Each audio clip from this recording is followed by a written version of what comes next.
আজকে যদি দুনিয়ায় কিয়ামত হয় কালকে সকালে, বলেন আপনাদের ব্যাংক ব্যালেন্স কোন জায়গায় যাবে? জান্নাতে যাওয়ার পরে দিবে, ঠিক না? কোথায় যাবে ব্যাংক ব্যালেন্স? কোথায় যাবে ঘরের গচ্ছিত সোনা?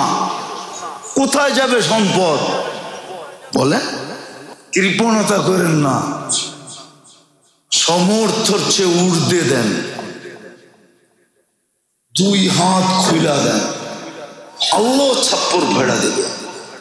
ফেতরা দিয়া দেন 2-4 দিন আগেই, এমন না ঈদের দিন তালাশ করেন না যে ফেতরা কই দিব।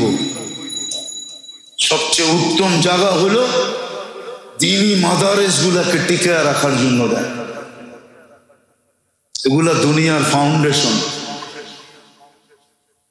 দুনিয়ার বর্তমানে ফাউন্ডেশন হলো দ্বীনি মাদারেস গুলা। আপনি মানেন আর না মানেন, আমি তো বলি মাঝে মাঝে যারা কম্পিউটারে বড় পারদর্শী ওদেরকে বলি, তোরা দুনিয়ার মানচিত্রটা ল, আর দুনিয়ার থেকে মসজিদ মাদারেস ইসলামী দেশগুলা উঠায়া দিয়া তারপরে কম্পিউটারে দেখ দুনিয়ার গ্লুপটা তোকে কিরকম দেখায়। কসম খোদা, আপনি খোদা দেখেন, আপনি ওটাতে চোখ দিতে পারবেন না, আমার বিশ্বাস। ওটার চিত্র পাল্টায়া যাবে, প্রযুক্তির ভিতরে পাল্টায়া যাবে। আপনি কাইপা উঠবেন যে এই চিত্র কেন, আমার কম্পিউটারে তো এই কালার নাই। চ্যালেঞ্জ করে দেখেন কেউ। দুনিয়ার টিকা আছে এদের কারণে, এগুলো দুনিয়ার ফাউন্ডেশন, এগুলোর পিছনে দেন। এটা বললেন না মোল্লারা দান্দা করে, ও সাতার দান্দা। দান্দা করলে প্রতি চুমায় 50,000 টাকা কামান যায়। রাগ হয় না, আমি কমিটি এলা করে বলতেছি না, প্রতি জুমায় 50,000 কামাইতে পারি। এত দূর হাইটা, দূরে গাড়ি রেখা, এত ঝাইঝামেলা কইরা এই চিপার ভিতরে এত ছোট একটা মসজিদ, এত অল্প মুসল্লি, এখানে আসবো কেন? হুজুররা দান্দা করে না, প্রমাণ দুনিয়া এখনো দেওয়া যায়। অটো চালাইলে মাসে 30,000 কামানো যায় ঢাকা শহরে। যে রমজান আসলো উপকৃত করার জন্য, দিন যাইতে থাকতো, কান্নার রোল বাড়তে থাকতো, যে আবার পাবো কি পাবো না, আবার পাবো কি পাবো না। শুধু শুধু বলেন তো নয়, আল্লাহ রসুল বলছে আমার উম্মত যদি রমজান চিনত তাহলে আল্লাহর কাছে বলতো, আল্লাহ সারাটা বছর রমজান বানায় দেন, রমজান বানায় দেন, রমজান বানায় দেন। একটা কথা বুঝবেন কি বুঝবেন না জানি না, আজকে যে মুসলমান বিজাতিদের মুখাপেক্ষিতা দেখায়, কোন দুঃখে দেখায় আমার তো বুঝে আসে না। আপনি বলবেন ওরা না দিলে তো আমরা চলতে পারবো না। আরে আমগো তো চলার দরকার নাই, আমাদেরকে তো দিয়েই দিছে। সারা দিনে একবেলা খাবি, রোজার নিয়ত করবি, সোয়াবের কাটটি তোর লাগতে থাকবে। কি একবেলা খাবি আর কি রোজার রোজার আরে নিয়ত করবি, রোজার নিয়ত করবি। এই সুযোগ তো দুনিয়ার কাউকে দেন না, আল্লাহ দিছে। তা আমাদের আবার মুখাপেক্ষিতা কি? এক বেলা খামু বেটা, তারপরও রোজার গাঠটি নিয়ে কিয়ামতের দিন উঠবো। তোরা দেখবি আল্লাহ দস্তরখান বিছায়া যখন ইফতারি করাবে, তখন দেখবি পেঁয়াজুর গ্রান কিরম, তখন দেখবি আলুর চপ কি মজা। খাইতে তো পারবি না, খালি গ্রানও পাবি না, গ্রানও আল্লাহ শুনতে দিবে না। তখন দেখবেন আলুর চপের গ্রান কিরম, তখন বুঝবেন বেগুনি কিরম মজা, তখন বুঝবেন সিঙ্গারা কিরম মজা। ইফতারি যে আল্লাহ করাবে তখন বোঝা যাবে আইটেম কতগুলা। তো মুসলমানের আবার মুখাপেক্ষিতা কি, কোন দিক দিয়া বলেন, কোন দিক দিয়া মুখাপেক্ষিতা, কোন দিক দিয়া বলবেন কাপড় ছাড়া নামাজ হবে কিভাবে? আরে কোন জায়গায় পেয়েছেন নামাজের জন্য যার ঘরে কাপড়ই নেই সে নামাজ পড়বে না? তাকে নামাজ শিখায় নাই? শুধু পার্থক্য এতটুক, তুই বয়া বয়া ইশারায় পড়বি তারপরও কবুল। বয়া বয়া কি রুকুও করবি না, সেজদাও করবি না, বয়া বয়া তোর ইশারাই আমাদের চোখের উপরে। যেমন নবীজিকে আল্লাহ বলছে ফাসবির ফাআনতা বিআয়ুনিনা, যদিও তর্জমা এইভাবে করা যাবে না, সবুর করেন আপনি আমাদের চোখের পুতুল, এটাই তর্জমা হয়। আল্লাহ তো আমাদেরকে এটাই বলতেছে, তোরে পুতুল বানায় নিমু, তুই বয়া বয়া ইশারায় পড়বি। কাপড় কি মুসলমানের মুখাপেক্ষিতা কোন দিক দিয়া? যাক, এটা আমার বোঝানোর উদ্দেশ্য না, বোঝানোর উদ্দেশ্য এটাই, যদি আপনাদের দিলের ভিতরে ধাক্কা লাগে, রমজান তো চলে গেল, চলে যেতেছে, কিন্তু আমি কতটুকু উপকৃত হইলাম, আমি কতটুকু লাভবান হইলাম, আমি কতটুকু রমজানের পরে মরে গেলে বুকে হাত দিয়া বলতে পারবো লাইলাতুল কদর পায়া আসছি। আমার ধারণা মতে, তোমার এখানে কি জানি না, কিন্তু আমার ধারণা মতে আমি পায়া আসছি, কেননা আমি 5 রাত্র ইবাদতের ভিতরে ছিলাম, 10 রাত্র আমি ইবাদতের ভিতরে ছিলাম, 10 রাত্র আমি মসজিদের ভিতরে ছিলাম, আমি পায়া আসছি, এটা আমার ধারণা। আপনার কাছে কি লেখা আছে আমি জানি না। আমি তো লাইলাতুল কদর পায়া আসছি 83 বছর, বিদায় বাঁচছি এত বছর, বাদ এত বছর, আমি এত বছরের পাওনা আপনার কাছে, এই কথা কি বলতে পারবো? চলে তো গেল রমজান, আল্লাহকে কি অতটুকু রাজি করতে পারলাম? মাগফিরাত কি মিলল? নাজাত কি মিলল? বুঝাইতে তো আল্লাহ কম বুঝান না, রসুলও কম বুঝান নাই, আর ওগুলা পয়রা পয়রা ওলামাও তো কম বুঝান নাই, কিন্তু আমার সমাজের গায়ে কতটুকু লাগলো? প্রমাণ তো এটাই বললাম যে উচিত তো ছিল প্রথম দিনে উপচে পড়া ভিন্না। প্রথম দিন সংখ্যা কম হবে, দ্বিতীয় দিন আটটু বাড়বে, তৃতীয় দিন আটটু বাড়বে, তারপরে আটটু বাড়বে, শেষ দশকে আইসা মসজিদে উপচে পড়া ভিড় হবে। যদি জিজ্ঞাসা করে এখন উপচে পড়া ভিড় কেন, সব গুছাইয়া আসতে আসতে দেরি হয়ে গেছে, এখন ঢুকছি আর বাহির হব না। উচিত তো এটা ছিল, চিত্র তো উল্টা।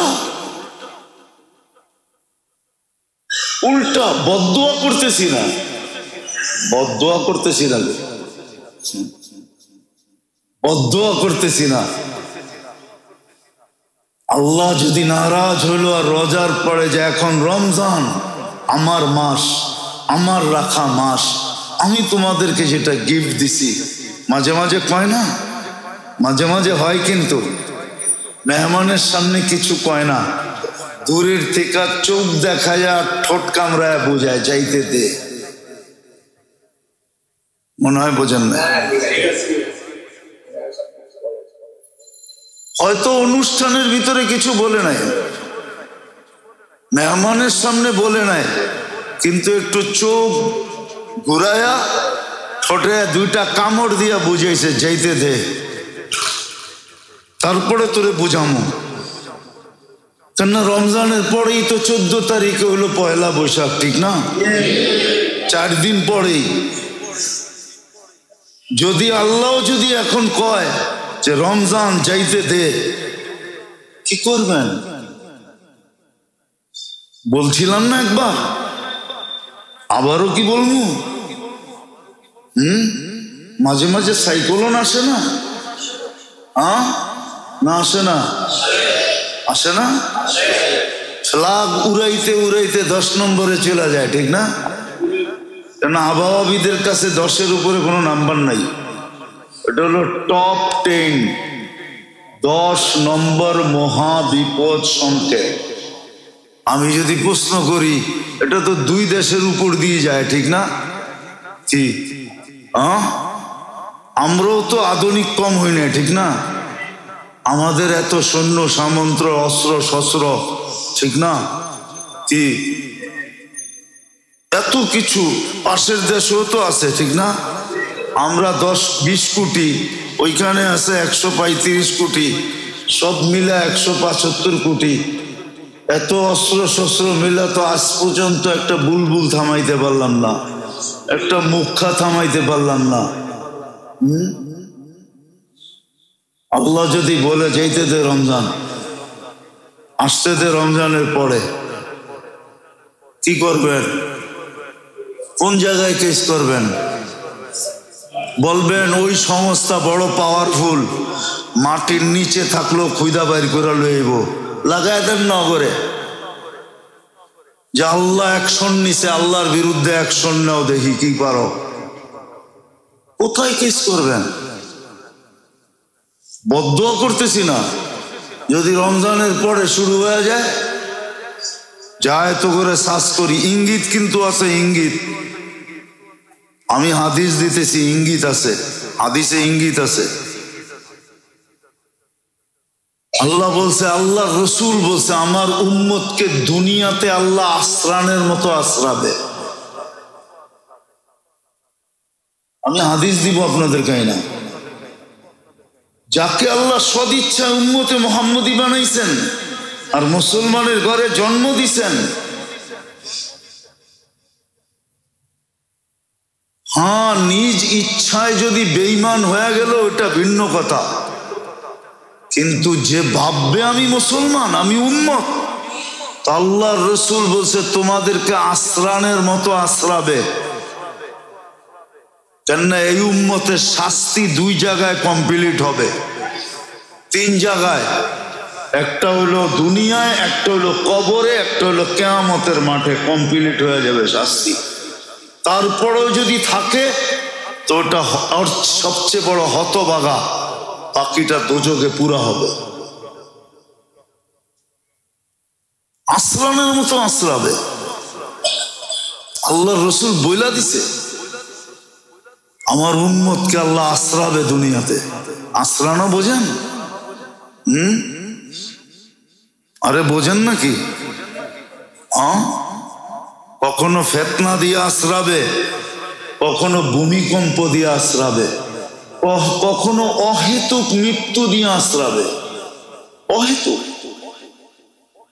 ফিলিস্তিনে যারা নিরীহ মানুষ মরে গেছে, ওরা জানেই না কেন মরছে, জানে? যারা মারছে ওদেরকে যদি জিজ্ঞাসা করেন যে তুই মানবতার বিবেক নিয়ে বল, এই মানুষগুলা মারলি কেন, তো বলবে মারতে চাইছি আরেকজনে মরে গেছে। এরা মারতে চাইছে কারে? হামাস রে, ঠিক না? হামাস মরছে? একটাও তো মরে নাই। প্রমাণ তো দিতে পারে যে হামাস একটাও মরছে, একটাও তো মরে নাই, সাধারণ মানুষ মরছে। কিয়ামতের দিন যখন ওরা ওইটা জিজ্ঞাসা করবে, বিআইয়ি যামবিন কুতিলাত, আল্লাহ আমরা কেন মরলাম? সব দেশেই আছে, নিরীহ মানুষ মরতেছে। আজকাল তো হত্যা এরকম হয়, যে করছে সেও জানে না, যে মরছে সেও জানে না কেন মরলাম, কেন আমাকে হত্যা করা হলো। অহেতুক মৃত্যু যেটাকে বলে, অনর্থ। নাইলে 5 টাকার চার জন্য মানুষ মরে না? বাংলাদেশের পত্রিকায় নাই? নাইলে 5 টাকার বাদামের জন্য মানুষ মরে না? বাংলাদেশের পত্রিকায় নাই?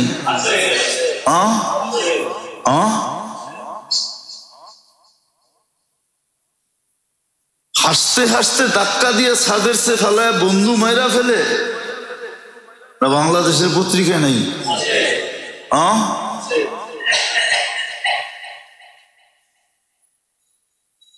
মেরে দোস্ত, সত্য এটা, আল্লাহ আশ্রাবে আমাদেরকে। বদদুয়া করতেছি না, ভয়ে আছি যে রমজান চলে গেল, না জানি কি ঘিনাইমা আসে আকাশ থেকে। কেননা ভোগ তো আমাকেও করতে হবে। এটাই সত্য। নেককারদেরকে ভোগ করতে হবে, কেন সমাজে আছে, এই মাটিতে আছে, প্রত্যেকের ভোগ করতে হবে। এটাও হাদিসে আছে, এমন আশ্রান আশ্রাবে তোমরা চিৎকার দিবে, চিৎকার, মাতা নাসরুল্লাহ, আল্লাহ সাহায্য কবে আসবে। কিন্তু নবী নাই তো জবাব কে দিবে? নবীর যুগে তো নবীরা জবাব দিত, আলা ইন্না নাসরাল্লাহি কারীব, আল্লাহ সাহায্য কাছে। কিন্তু এখানে কেউ চিৎকার দিবে না, তোমরা শুধু চিৎকার দিবা, মাতা নাসরুল্লাহ, আল্লাহ সাহায্য কবে আসবে। কজন বলতে পারবো যে ডেলি অগণিতবার তওবা করছে? তওবাও তো করি দেয়। ও মেরে দোস্ত, আসে এখনো সুযোগ আছে, দিলে যদি ঢেউ লাগাইতে পারেন আর ঢেউ যদি উঠাইতে পারেন, অনুসূচনার ঢেউ, অনুতপ্ত হওয়ার ঢেউ, লজ্জিত হওয়ার ঢেউ এখনো যদি বুকের ভিতরে উঠাইতে পারেন, তাহলে হইতে পারে কাজে এখনো আসতে পারে। ডেলি ইফতারির সময় 10 লক্ষ লোককে মুক্তি দিচ্ছেন। ডেলি ইফতারির সময় 10 লক্ষ করেছে। জুমার দিন পার ঘন্টায় 10 লক্ষকে দেন। 24 ঘন্টায় কত? আরে বলেন না,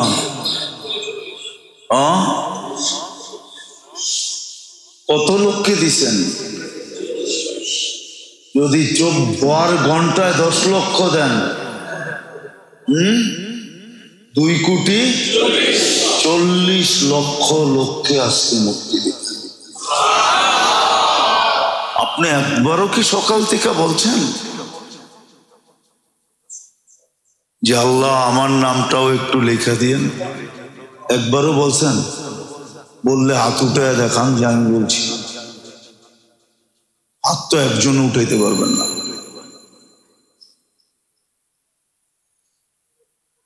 যে আমি বলছি, বা ডেলি ইফতারির সময় বলছি যে আল্লাহ এখন না বলে 10 লক্ষ দিবেন, আমার নামটা একটু দয়া করে দেন না লেখা। কজন ইফতারির সময়? তখন তো ইফতারির দোয়াও মনে থাকে না। দোয়া করবে তো দূরের কথা, দোয়াও মনে থাকে না। ইফতারির উপরে এমন ভাঙ্গা পড়ে, ঠিক না? ঠিক না? বলবেন শয়তান না আবদ্ধ আছে, তারপরও আমার এই অবস্থা কেন হয়? আরে শয়তান আবদ্ধ আছে, কিন্তু আপনার মন তো আবদ্ধ না। এই জন্য আমি ওদিন রাত্রে বলছিলাম, এতেকাফে বয়ানে বলছিলাম যে যেই ব্যক্তি মনের অনুগত্য হইল, মনকে পীর বানাইল, পীর মনের অধীন হইল, ওর জন্য কোনো শয়তানের দরকার নেই। শয়তান ওই ব্যক্তির থেকে কি শয়তান ওই ব্যক্তির থেকে নিষ্ক্রিয়। শয়তান ওই ব্যক্তির থেকে হাত উঠে ফেলছে। শয়তান বলে তোর জন্য আমার প্রয়োজন নেই, কেননা আমিও যার মুরিদ হইয়া শয়তান হইছি, তুই তো ওরই মুরিদ, আমরা পীর ভাই, বিদায় আমি তোকে কেন ধোকা দিব? কেননা শয়তান হইছে কার কথা মাইনা? নফসের কথাই তো, নফসই তো মন, ঠিক না? মনের কথা মাইনেই তো শয়তান হয়েছে, ঠিক না? হ্যাঁ, এখন আপনি আর আমি মনের অধীন। তো শয়তান বলে তোকে ধোকা দেওয়ার কোনো দরকার আমার নাই, আমি তোর জন্য তৈরি হই নাই, কেননা তুই আর আমি তো পীর ভাই। পীর ভাই বোঝেন? একই পীরের, দেখেন না, কয় পীর ভাই, আবার কিছু আছে আরাফতি ভাই।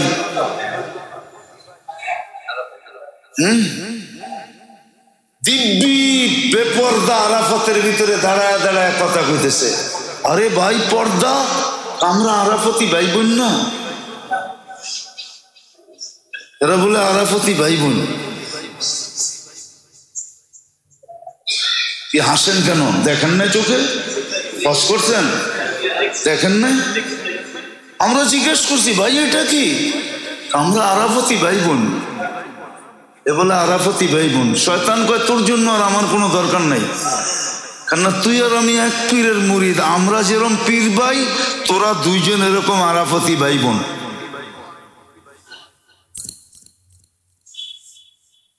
এটাই বলছিলাম যে যে মনের অনুগত্য হলো, মন চাহি জীবন যেটাকে বলে, ওর জন্য শয়তানের কোনো কাজ নাই।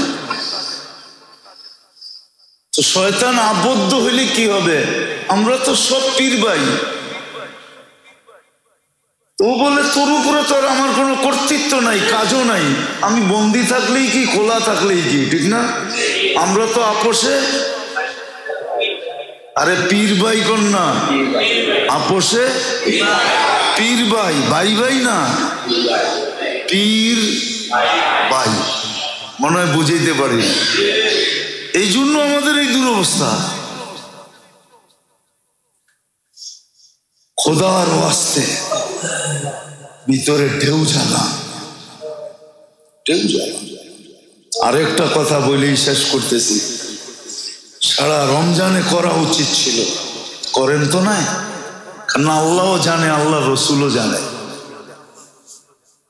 আল্লাহও জানে, আল্লাহ রসুলও জানে।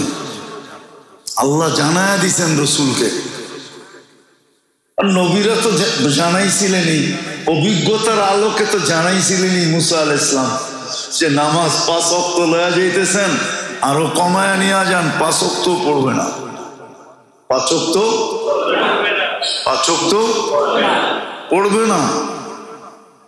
কিন্তু লজ্জার কারণে যেতে পারেন নাই। আর লজ্জায় একটা লাভও হয়েছে। আল্লাহ বলে বন্ধু পড়বে 5, সওয়াব দিমু 50। বাকি বাড়ায়া দিব, এটা বাদ দিলাম। রমজানে তো 70 গুণ দেয়, ঠিক না? এক ফরজ পড়ে 70 ফরজ, 70 ফরজ, 70 ফরজ বাড়ায়া দিছে।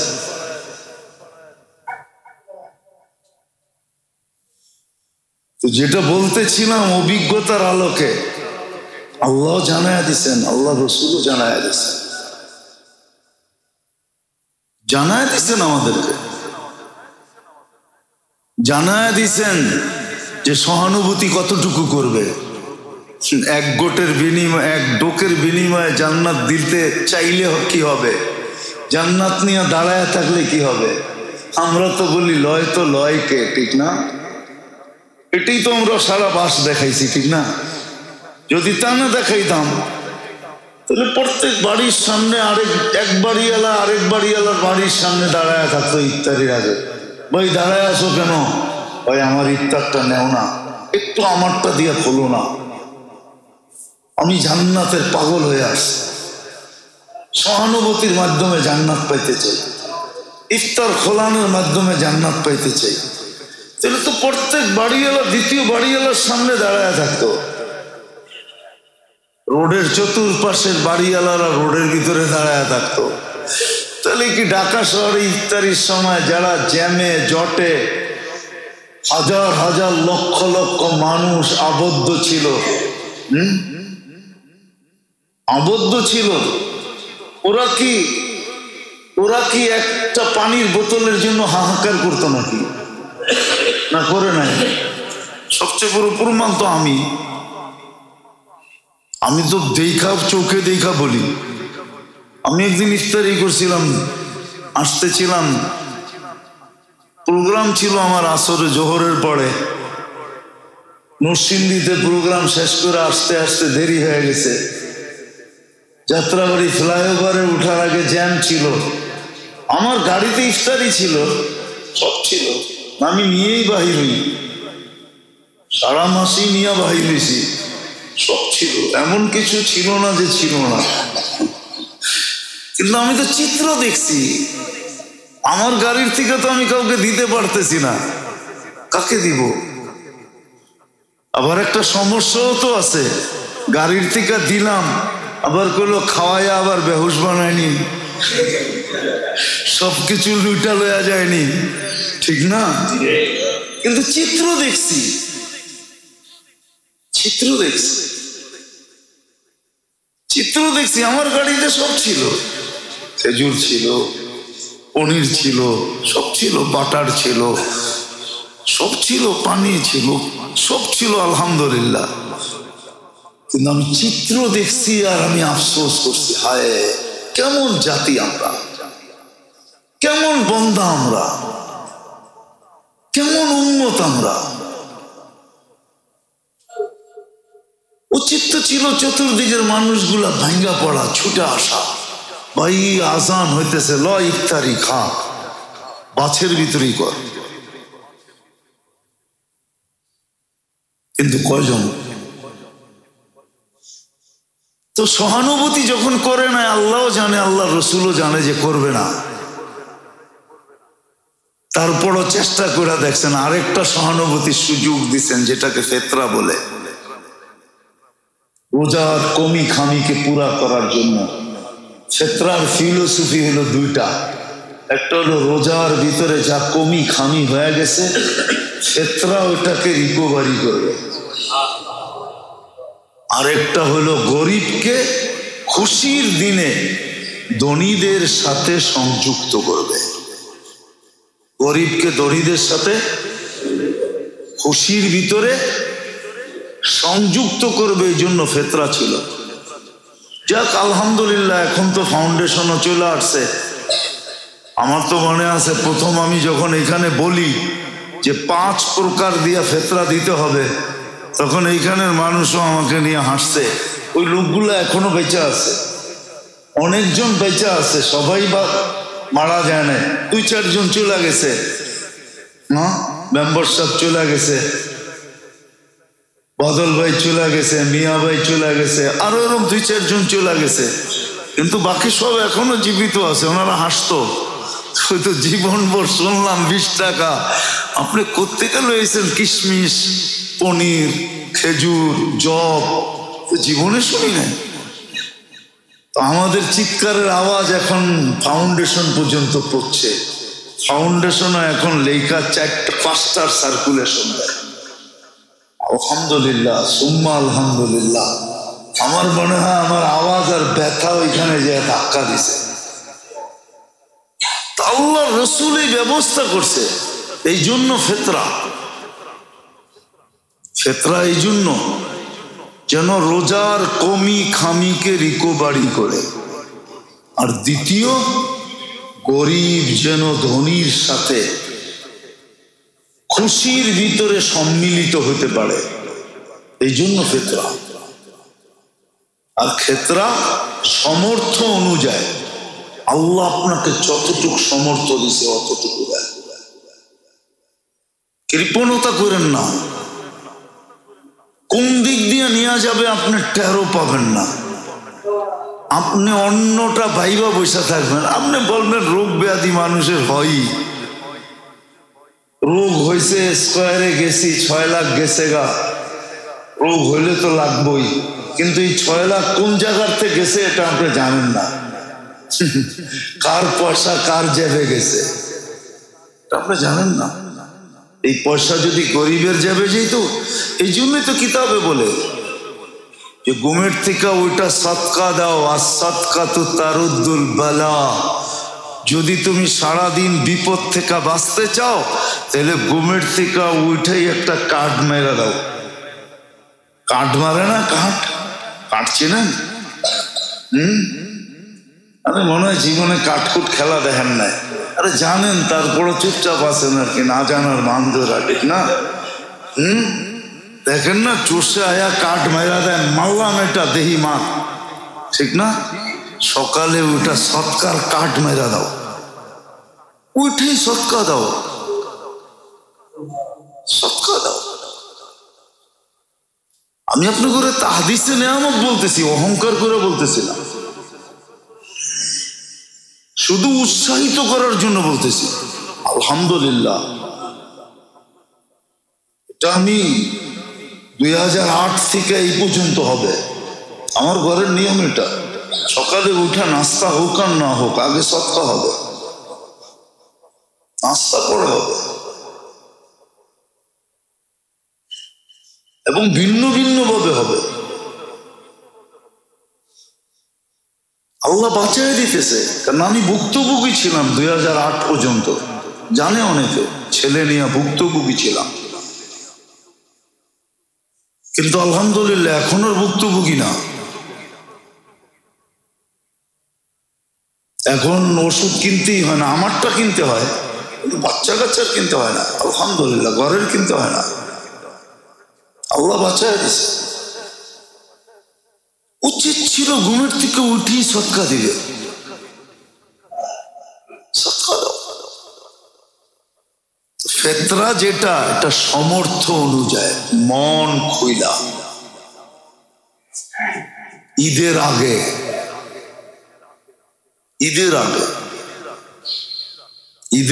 দিয়া দাও। এটা গরিবের হক। আমার রোজার কমি খামিকে দূর করবে, আমার রোজার কমি খামিকে দূর করবে। আর গরিব কিয়ামতের দিন, আরে ঈদের দিন আমার খুশিতে আমার পাশে দাঁড়াবে, সংযুক্ত হবে। আজকে যদি সত্যই বিত্তশালীরা এরকম মন খুলা সমর্থ অনুযায়ী যদি দেয়, ফেতরা দেয়, তাহলে সমাজের এই দুরবস্থা হয় না, সমাজে গরিব থাকে না। যাকাত যদি মুসলমান হিসাব করে দিত, পাই পাই আর পদ্ধতি মতে দিত, তাহলে মুসলিম সমাজে 2-4-5 বছর পরে যাকাত লেনেওয়ালা থাকতো না, যাকাত লেনেওয়ালা থাকতো না। যাকাত দেওয়ার পদ্ধতি আছে, ওই অনুযায়ী যদি দিত তাহলে ওই কথা সত্য হইতো, হবে একদিন ইনশাআল্লাহ হবে। অতীত হয়েছে, আবার সামনেও হবে।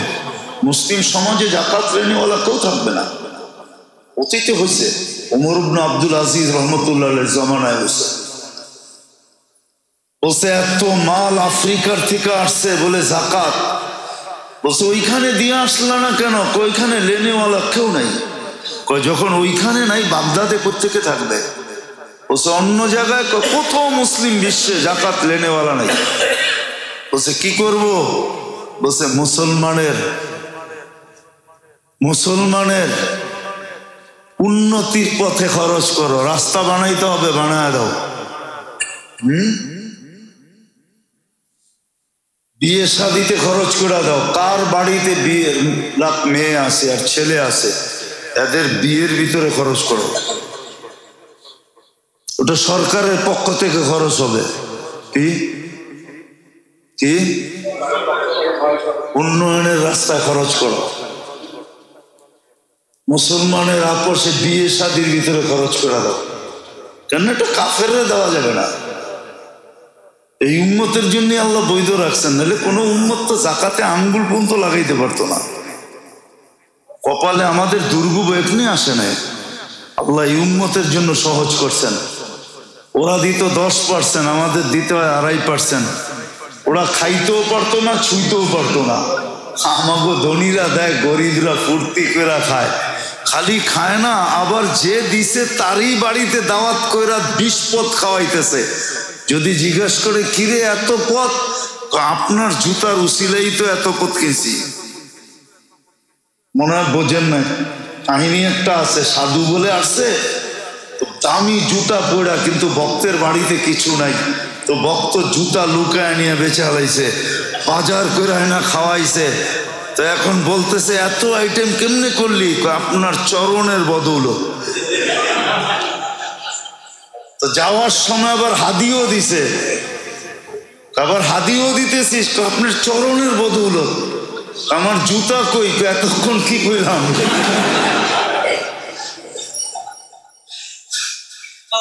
এতক্ষণ কি বললাম? আল্লাহ তো উম্মতকে এরকম দিছে, গরিব নিবে, আবার ধনীরে দাওয়াত দিয়া খাওয়াবে। ওই যদি জিজ্ঞাসা কিরে এত আইটেম, আপনার দেওয়ার টাকা দিই তো, আমার যাকাত আমাকে, কয় লাকা হাদিয়া ওয়ালানা সাদাকা। আপনি আমারে যাকাত দিছেন, আমি আপনারে হাদিয়া খাওয়াইতেছি। আমি ময়লা আনছি, আপনাকে দুনিয়ার উত্তমটা খাওয়াইতেছি। আল্লাহ রসুল বলছে লাকি সাদাকাতুন ওয়ালানা হাদিয়া। এই উম্মতের জন্য আল্লাহ করছে। মন খুলা দেন, কৃপণতা করেন না, সমর্থর চেয়ে ঊর্ধ্বে দেন, দুই হাত খুলা দেন, আল্লাহ ছাপ্পর ভেড়া দেবে। ফেতরা দিয়া দেন 2-4 দিন আগে। এমন না ঈদের দিন তালাশ করেন না যে ফেতরা কই দিব। সবচেয়ে উত্তম জায়গা হলো দ্বীনি মাদারেস গুলাকে টিকায় রাখার জন্য দেন। এগুলা দুনিয়ার ফাউন্ডেশন। দুনিয়ার বর্তমানে ফাউন্ডেশন হলো দ্বীনি মাদারেস গুলা। আপনি মানেন আর না মানেন, আমি তো বলি মাঝে মাঝে যারা কম্পিউটারে বড় পারদর্শী ওদেরকে বলি, তোরা দুনিয়ার মানচিত্রটা ল, আর দুনিয়ার থেকে মসজিদ মাদারেস ইসলামী দেশগুলা উঠায়া দিয়া তারপরে কম্পিউটারে দেখ দুনিয়ার গ্লুপটা তোকে কিরকম দেখায়। কসম খোদা, আপনি খোদা দেখেন, আপনি ওটাতে চোখ দিতে পারবেন না। আমার বিশ্বাস ওটার চিত্র পাল্টায়া যাবে, প্রযুক্তির ভিতরে পাল্টায়া যাবে। আপনি কাইপা উঠবেন যে এই চিত্র কেন, আমার কম্পিউটারে তো এই কালার নাই। চ্যালেঞ্জ করে দেখেন কেউ। দুনিয়া টিকা আছে এর কারণে। এগুলো দুনিয়ার ফাউন্ডেশন, এগুলোর পিছনে দেন। এটা বললেন না মোল্লারা ধান্দা করে, ও সাতার ধান্দা। হ্যাঁ, ধান্দা করলে প্রতি জুমায় 50,000 টাকা কামান যায়। রাগ হয় না, আমি কমিটি এলা করে বলতেছি না। প্রতি জুমায় 50,000 কামাইতে পারি। এত দূর হাইটা, দূরে গাড়ি রেখা, এত ঝামেলা কইরা এই চিপার ভিতরে এত ছোট একটা মসজিদ, এত অল্প মুসল্লি, এখানে আসবো কেন? হুজুররা ধান্দা করে না, প্রমাণ দুনিয়া এখনো দেওয়া যায়। অটো চালাইলে মাসে 30,000 কামানো যায় ঢাকা শহরে, না যায় না? হ্যাঁ, ইজ্জত চলে যাবে না। না, হালাল রুজিতে ইজ্জত যায় না। কে বলছে ইজ্জত যায়? ইজ্জত তো ওইখানে দেয়, ইজ্জত ওইখান থেকে বন্টন হয়, দুনিয়ার থেকে হয় না। ইজ্জত যাবে না। 30,000 কামাইতে পারে অটো চালাইলে, ভ্যান চালাইলে। এখন তো সব ব্যাটারি চালিত, শরীরও তো খরচ হয় না, খালি ধৈরা বয়ে থাকলেই হয়। 2-3 দিন বাড়ি সারি লাগবে, তারপরে হাট ঠিক হয়ে যাবে। অক্সফোর্ডের কোনো ডিগ্রি লাগে না, ঢাকা ইউনিভার্সিটিতে মাস্টার্স করতে হয় না, তারপরে পড়ে আছে হুজুররা। আপনারা ভাবেন ধান্দা করে? কথায় কথাই তো বলে বেতন বাড়ায় কি দরকার, এত টাকা দিয়ে কি করব? কয় টাকা দিচ্ছেন? আপনার একদিনের নাস্তার পয়সা তো বেতন দেন না। আপনি তো একদিন বৈশা ইস্টারে যা সকালে নাস্তা করেন ওই বেতন তো দেন না মুয়াজ্জিনরে। আমি তো চোখে আঙ্গুল দিয়ে দেখায় দেবো, আমরা কি ইস্টার চিনি না? না চিনি না ইস্টার? আমরা ঢাকা শহরে থাকি না? না মনে করেন জীবনে কোনো হোটেল দেখি নাই? কয়েকটা হোটেল দেখছেন জীবনে? দুনিয়ার কোনো স্থান নাই যেখানে আমি না দেখছি।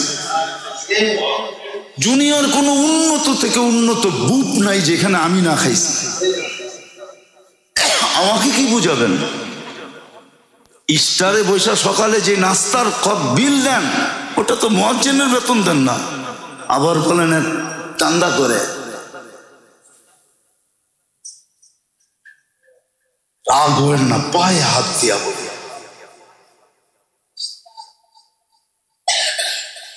রাগ হবেন না।